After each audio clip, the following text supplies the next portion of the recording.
Hi, my name's Phil. I like talking about politics. And, well, this may be a longer one. Well, it will be a longer one than usual because Rishi Sunak, despite evading nearly every question from the leaders of Labour and the SNP, so it should actually be really quick, still managed to tell two lies. And I mean lies. There can be no serious debate about whether they were just stretching a viewpoint. One was about what he knew when appointing cabinet ministers and another about Brexit. But first, if you'd like to be notified of daily news and politics, please subscribe to the channel and click the bell notification icon. So Starmer's first question was loaded with all sorts, really. He asked if Zahawi told government officials that he was being investigated by the taxman before or after the Prime Minister appointed him. Now, there's quite a lot going on in that question. Like, before I get to Sunak's role, just consider that the question supposes that for the government to know that a senior Tory MP, the Chancellor, was under investigation by HMRC, itself a government agency, was for that senior Tory MP, the Chancellor no less, to have told them. Are we seriously supposing here that there is any world in which HMRC would actually be investigating the Chancellor of the Exchequer and not mention it to senior Whitehall officials? They'd certainly be mentioning it to Treasury officials, if not number 10 Downing Street itself. Of course they would. The Chancellor was being investigated for tax irregularities. The National Crime Agency were involved. There was a criminal investigation taking place. But this first question was not yet getting to what Sunak knew. And when Starmer was potentially building up to it, he was asking, what did officials know and when? In response, Sunak gave a prepared statement which did not touch upon the question at all. It didn't matter what Keir Starmer asked. This was his prepared statement. He explained the process whereby he acted upon the conclusion of the investigation by the ethics advisor. So Keir Starmer was asking what happened last October, and Rishi Sunak told him what happened 2 weeks ago. And that was it. There was nothing else, just his prepared statement on accepting the ethics advisor's report. Didn't answer the question, didn't even skirt around it. He ran hell for leather as far from the question as he could get. So Starmer then made the point that the story was being reported in the news, national newspapers back in July. He quoted from, I think it was The Independent and then The Observer. Sunak was made Prime Minister and appointed Zahawi to the cabinet in October. These news stories were in July. He then asked Sunak if officials hid the information from him or if he was just too incurious to ask. And this is important because we all knew that Zahawi was facing an investigation over his tax affairs. I knew about it. Surely the Prime Minister knew about it. So as Starmer suggests, either Sunak asked officials if it was an issue and they lied to him, or he simply didn't ask because he didn't want to know the answer. Of course, there is a third possibility that I would have liked Starmer to throw in, that Sunak was given the information. It doesn't matter whether he asked or not. He was volunteered the information by officials in line with a newspaper article at the weekend, and that he ignored the advice and then lied to MPs about it last week. Well, and this week when it comes to it. And, that could get spicy because Sunak, he got up and he gave his statement about the ethics advisor report again. Now, here's the thing. I checked Hansard just to be sure. I did this a couple of days ago. That records all parliamentary debates. Last week, Sunak told the House of Commons no issues were raised with him when he appointed Zahawi to his role in cabinet. He was crystal clear he was not told about any issues.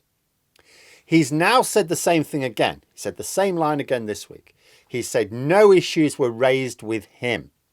Now, if that is not a lie, repeated 2 weeks in a row, then it means officials must have deliberately withheld information from the Prime Minister when he made the appointment.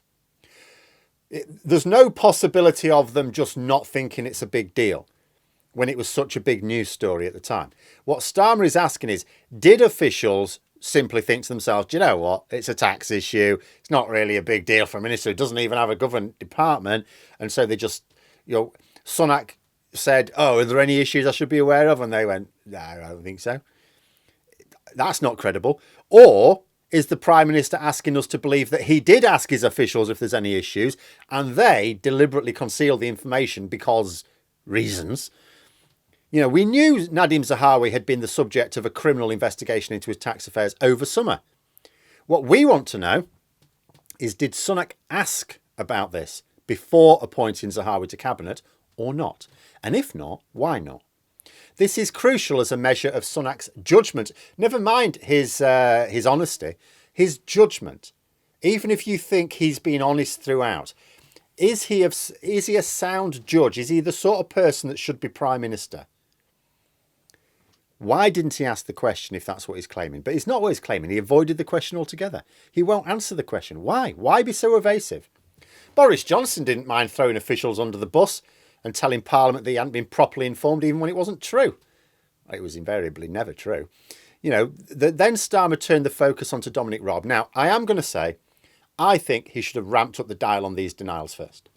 You know, as I discussed earlier this week. Because at this point, Starmer could have said, look, given that the information was public knowledge, given that Zahawi was fined over failing to declare £27 million in income some years ago, it is inconceivable that officials did not bring the matter up with Sunak on his appointment. It is equally inconceivable that Sunak did not know what every other MP in this House knew over summer and simply failed to ask about it. I would have just put it out there that Sunak's predecessor is being investigated about potentially misleading the House, and would Sunak like to think very carefully about the evasive responses he's been given today? Does he still insist that no official advised him at all that Zahawi's tax affairs may be an issue when appointing him to cabinet? Because that does not seem credible. As for Sunak, again saying all the normal procedures followed, because that's what he kept saying, all the normal procedures were followed for these ministerial appointments. The normal procedure is that dodgy behaviour, whether past or present, is factored into the decision. That is the normal procedure. The normal procedure is the Prime Minister is told of these things. But anyway, Starmer wanted to turn the issue to Raab. Perhaps he feels that people may think Zahawi's dealt with now, but Raab is still in post. I still think he had a better line to take, though. So Starmer anyway said that Sunak's defence seems to be that nobody told him and that he didn't ask questions. And then he asked if Sunak is also saying he didn't know about the allegations about Dominic Raab. Now, as a little aside, after PMQs, I saw reports saying that Downing Street were refusing to deny to journalists that Sunak was warned about Raab's behaviour before appointing him. They would only say that Sunak was not aware of any formal complaints. Well, that may be because the formal complaints went in afterwards. But that leaves the field wide open for Sunak to have been told, to have been very aware that there was a serious issue regarding bullying. Starmer brought up the fact that Raab is facing 24 separate allegations of bullying. In response, Sunak said that if Starmer cares so much about due process, what did he do about one of his backbench MPs being ostracised by her party? He's referring to Labour MP Rosie Duffield. In point of fact, it's got nothing to do with him, either the matter or anything else. You know, since Starmer took over, the leader of the Labour Party does not deal with complaints now. Starmer's responsible for his own shadow ministerial appointments, obviously, just as Sunak is for actual ministerial positions. But internal Labour complaints are now completely independent. And the reason they're completely independent is specifically to stop the leader making poor decisions in the interest of trying to defend the reputation of their allies. In point of fact, as a result of the fact that there's now an independent complaints process in the Labour Party, one of Starmer's very close allies is subject to a complaint. Something that may have been covered up in the past. You know, also in point of fact, I just think, I don't know too much about this. I don't want to go too much into this. But you think to yourself, what's he called? Not Tony. Andrew Bridgen. Oh, the guy who lied in court. He has had the whip withdrawn. He's had lots of Tory MPs distance themselves from his anti-vax comments. Is he being ostracised by the Tory party? Or is it just that Tory MPs are going, no, we don't agree with your position and it's not party position, so you shouldn't be saying it? Because the same sort of thing applies to Rosie Duffield, regardless of what you think about her or her issues. Nonetheless, she's expressed a view which is not held by the vast majority of Labour MPs and is starkly against official Labour position. Is she being ostracised just because Labour MPs are going, no, we don't agree with that? But like I said, if she's got a specific complaint, there's an independent complaints procedure. Completely bypasses Starmer. Nothing to do with him. But it wasn't a stupid thing for Sunak to say, because he also knows that he is not the only party with rebels hounding him. You know, throwing a bit of red meat to the rebels in Labour who will just pick up anything to try and bash Starmer with. Not a ridiculous thing to do strategically. You know, if you can't get yourself out of a hole, at least sling some mud around at others passing by. Starmer then quoted from a newspaper talking about some of the issues with Raab, including the fact it left one alleged victim suicidal. Sunak just tried to bring up Rosie Duffield again. And then, for good measure, you guessed it, Jeremy Corbyn. Starmer then said that Sunak sounds like Boris Johnson, but at least Johnson didn't go around pretending to be a paragon of integrity. He asked if it was a coincidence that the two people who arranged for an £800,000 loan arrangement for Boris Johnson, whilst he was Prime Minister, were lined up for nice jobs. Sunak responded by saying that Richard Sharp, who was one of the people involved, was approved by a committee with Labour MPs on it. This may be true. But did those Labour MPs know at the time that Richard Sharp had arranged what could be considered a fairly hefty bribe for the Prime Minister? I don't think they did. I strongly suspect the Tory MPs on the committee didn't either. Sunak then tried to segue the current strikes in by saying Labour were in the grip of their union paymasters, something he's been trying to push when he feels the need to move on from using Corbyn in his defence, even though most of the unions most prominently involved do not actually pay Labour a penny, but never mind.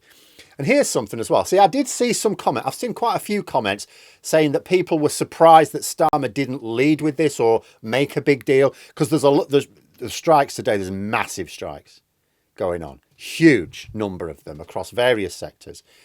You know, why didn't Starmer use it as an opportunity to bash the government? I would query anyone who thought he might do so.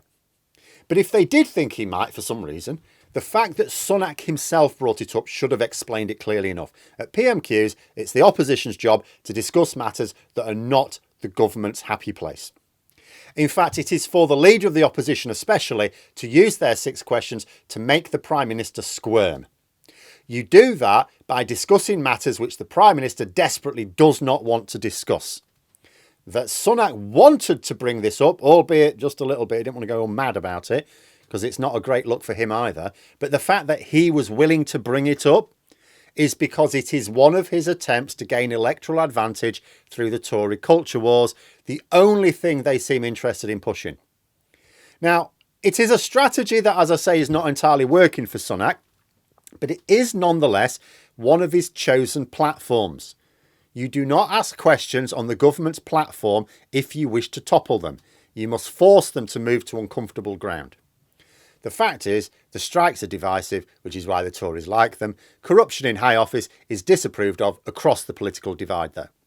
But in response, Starmer just said that trying to blame Labour for the strikes after the Tories have been in power for 13 years is pathetic. Then he moved on. Quite a good line, I thought. He said that the economy is shrinking faster than his government, and the government wants the taxpayer to defend Boris Johnson over the claims he covered up the Downing Street parties. He asked, will Sunak stand up to him? To which Sunak tried his Duffield line again, and that was that. On to Stephen Flynn of the SNP, and he had Brexit, a different form of corruption really, in his sights. He said that the trade deficit had grown, that the economy had lost £100 billion a year, which actually I think is on the low side of the economic analysis I've seen. He said that the UK was going to have the worst growth of advanced nations under Brexit, and asked if we can afford to be outside the EU. Sunak replied that the economy has grown as much as other countries have since Brexit. This is, of course, a lie. Not even misinterpreting statistics, it's just a straight lie. See, although charts like this from the BBC at the end of last year talk about pre-pandemic levels, they compare now with pre-pandemic levels. As COVID hit at the same time as we left the EU, it also works for pre-Brexit levels. You know, it's the same time. Does this look like the UK's economy grew as much as other countries since Brexit? I'll be honest, and do you know what? I've got quite a high level of training in reading a bar chart. It doesn't bloody well look like it to me.